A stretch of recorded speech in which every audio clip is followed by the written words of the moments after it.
pemahaman Imam Syafi'i rahimahullah tentang masalah batalnya wudu kalau menyentuh wanita yang bukan mahram, termasuk di sini yang sifatnya bukan mahram abadi, seperti kasus istri misalnya.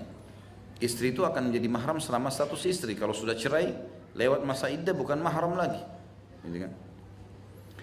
Maka Imam Syafi'i rahimahullah menganggap tersentuh dengan perempuan yang bukan mahram, masuk dalamnya sini adalah istri, mahram yang abadi seperti ibu, ya, tante, anak kandung, ini semua adalah mahram abadi, ya memang sudah jelas-jelas tidak batal. Tapi kalau istri masih masuk dengan kategori semuanya umumnya, dalam mazhab Syafi'iyah, wanita yang asing, maka beliau mengatakan batal wudu secara mutlak begitu tersentuh, syahwat atau bukan syahwat. Batal semuanya. Dari mana dalilnya Imam Syafi'i rahimahullah? Beliau berpegang pada surah An-Nisa ayat 43 dan surah Al-Maidah ayat 6. Potongan ayat yang berbunyi A'udzubillahi minasyaitonirrajim tentang masalah wudu dan mandi, tayammum, aw lamastumun nisa, atau kalian melamas para wanita. Kata Imam Syafi'i, kalimat lamasa dalam bahasa Arab artinya menyentuh. Maka berarti aulamastumun nisa, menyentuh, tersentuh kulit sedikit, sengaja, enggak sengaja, batal semua wudunya. Beliau memahami di sini adalah menyentuh dari kata lamas, bukan yang lainnya. Maka dari itu beliau berpendapat wajib berwudu karena menyentuh wanita, artinya batal wudunya, syahwat atau tidak syahwat. Sedangkan ulama lain di sini kebetulan dalam masalah ini secara khusus 3 ulama yang lain yang dijadikan pegangan, Imam Malik, Imam Abu Hanifah dan Imam Ahmad rahimahumullah semuanya, berkata kalimat aulamastumun nisa adalah berarti jima atau sentuhan yang diikuti dengan syahwat. Kalau tidak disengaja atau tidak ada syahwat, misalnya suami istri gandengan, tidak ada syahwat, maka jumhur mengatakan tidak ada atau tidak batal wudu. Maka dari itu mereka tidak mewajibkan wudu karena sekedar menyentuh, akan tetapi harus ada hal lain yang menyertainya. Seperti ada unsur kesengajaan atau ada rangsangan nafsu. Barangkali ada yang bertanya, kata beliau, kenapa Imam Syafi'i tidak mengalah saja atas pemahamannya supaya sependapat dengan para ulama lain dan supaya buntut perselisihan ini sehabis?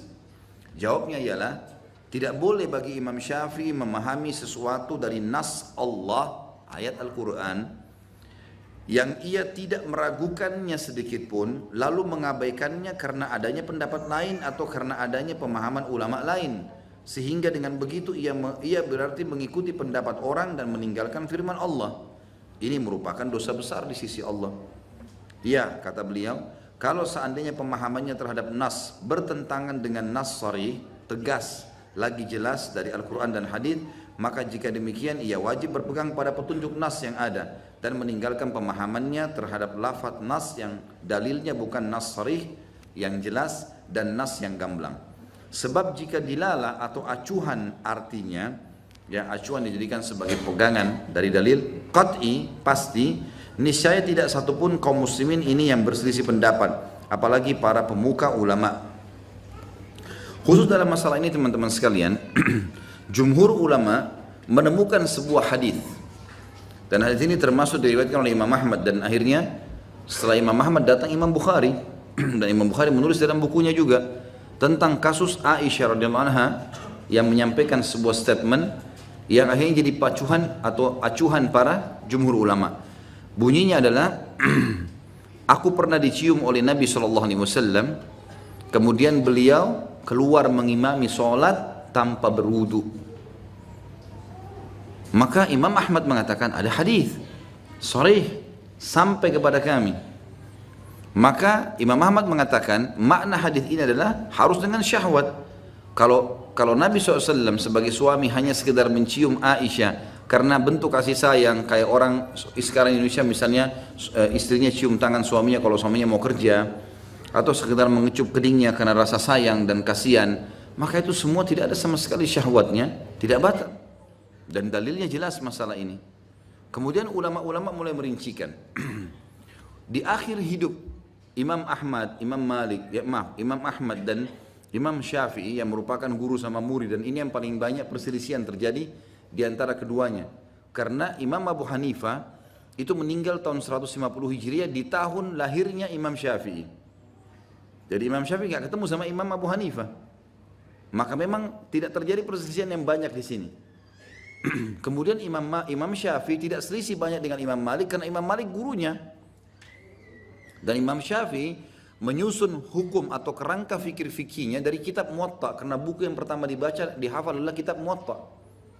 Dia dengar di Madinah ada ulama besar Malik namanya, dia datangi sama Imam Syafi'i. Imam Malik mau uji dia, begitu datang mau belajar, memang kitab apa yang kau sudah hafal? Kata Syafi'i, kitab Muwatta, kitab Anda saya sudah hafal. Maka Imam Malik mengetes betul-betul sudah dihafal semuanya, diterima dan menjadi murid, gitu kan. Tapi perselisihan terjadi akhirnya antara Imam Syafi'i dan Imam Ahmad rahimahumullah, karena Imam Ahmad juga belajar dari Imam Syafi'i. Sebagian ulama mengatakan muridnya, tapi pendapat yang benar sebenarnya bukan murid ya. Cuma Imam Ahmad pernah mengajak Yahya bin Ma'in, salah satu sahabatnya juga, hadir di halakannya Imam Syafi'i, dan apa dia katakan? Ini ulama jadikan tolok ukur. Dia mengatakan, ayo kita duduk ke orang Quraisy itu, karena Imam Syafi'i turunan Nabi SAW.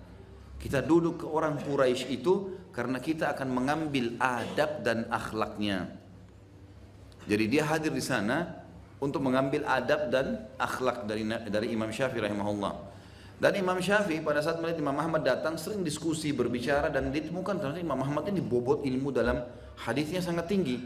Kata Imam Syafi'i, hai Ahmad, kalau telah sampai kepadamu hadis Nabi SAW yang bertolak belakang dengan pendapatku, maka sampaikanlah, karena kau lebih menguasai hadis dariku. Tapi kasus masalah perselisihan pendapat dalam masalah aulama sumun nisa bukan di saat itu, teman-teman sekalian. Berjalan waktu, Imam Syafi'i di akhir hidupnya pindah ke Mesir.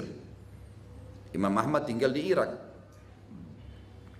Kalau kita ibaratkan meja ini adalah jazirah Arab, maka Irak itu ada di sini, di pojok sekali, sisi timurnya jazirah Arab.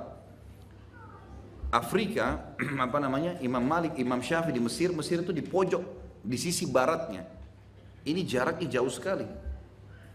Jaraknya jauh sekali. Maka perselisihan yang terjadi banyak di antara dua imam ini justru pada saat sudah terpisah tempat. Termasuk masalah ini. Dan Imam Ahmad tidak bisa menyampaikan pendapat hadis ini kepada Imam Syafi'i karena jauhnya jarak pada saat itu. Padahal Imam Syafi'i sudah minta untuk disampaikan. Berarti dengan mengetahui histori sebab daripada perselisihan, teman-teman, kita jadi tahu kenapa sebabnya. Jangan fanatik buta di sini. Jelas-jelas di sini pendapat jumhur ulama benar karena dalilnya, hadisnya ada. Dan kita tidak katakan Imam Syafi'i salah, keliru begitu saja, tidak. Tapi Imam Syafi'i berijtihad dan kita hormati itu. Tapi ingat, bagi seorang muslim yang berijtihad, seorang muslim yang menuntut ilmu, dia harus mendahulukan dalil daripada pendapat. Berarti pendapat jumhur ulama, termasuk Imam Ahmad di sini yang mengemukakan hadis disentuh dengan syahwat baru batal, itu lebih harus didahulukan dengan tetap menghormati pendapat Imam Syafi'i rahimahullah. Dengan tidak mengatakan Imam Syafi'i itu salah, enggak, itu ijtihad beliau. Tapi datang generasi setelahnya, seperti kita sekarang, teman-teman sekalian, kita bisa baca semua buku. Mazhab Syafi'i kita bisa baca, mazhabnya Abu Hanifah bisa kita baca, murid-muridnya banyak menyusun buku-buku tentang mereka, kita bisa baca dan kita bisa tahu. Dan kita bisa tahu akar perselisihan dari mana.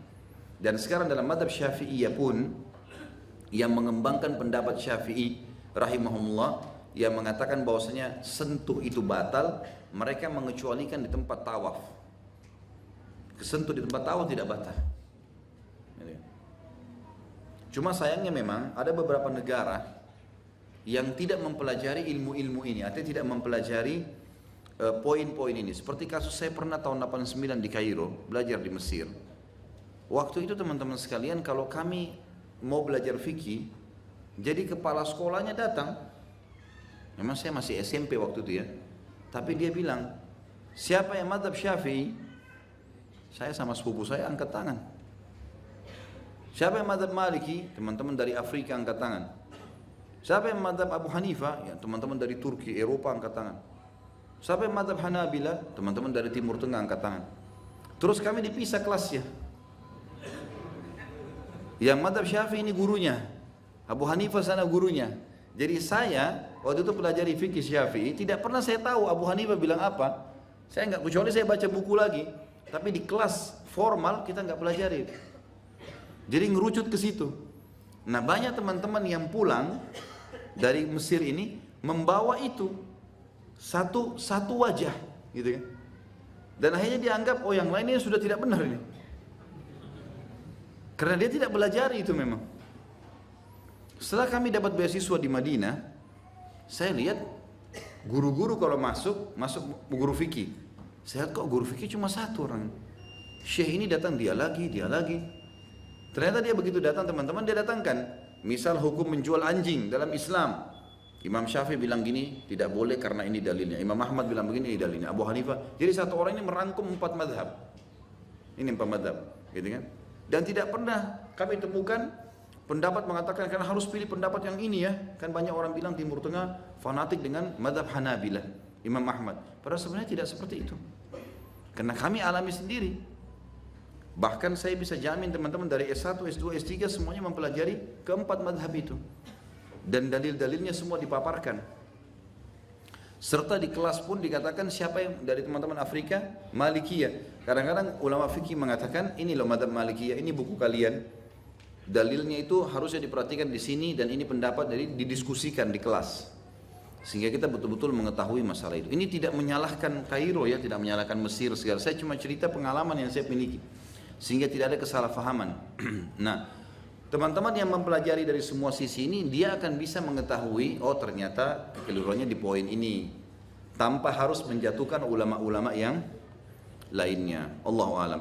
Jadi yang diingatkan oleh Syekh Abu Bakar rahimahullah, dan insya Allah pada pertemuan akan datang kita akan bahas khusus masalah sikap seorang muslim kepada pemimpin kaum muslimin atau ulil amr, dan apa yang wajib kita harus lakukan, apa yang boleh kita lakukan, apa yang tidak boleh kita lakukan dari ketaatan kepada mereka. Allahu a'lam. Dan insya Allah nanti setelah selesai sholat ba'diyah isya, silakan kalau ada yang mau bertanya ya, sesuai dengan tema. Dan saya lebih suka kalau tidak ada yang bertanya. Subhanakallahumma bihamdika asyhadu an la ilaha illallah astaghfirullah wa atubu ilaik. Wassalamualaikum warahmatullahi wabarakatuh.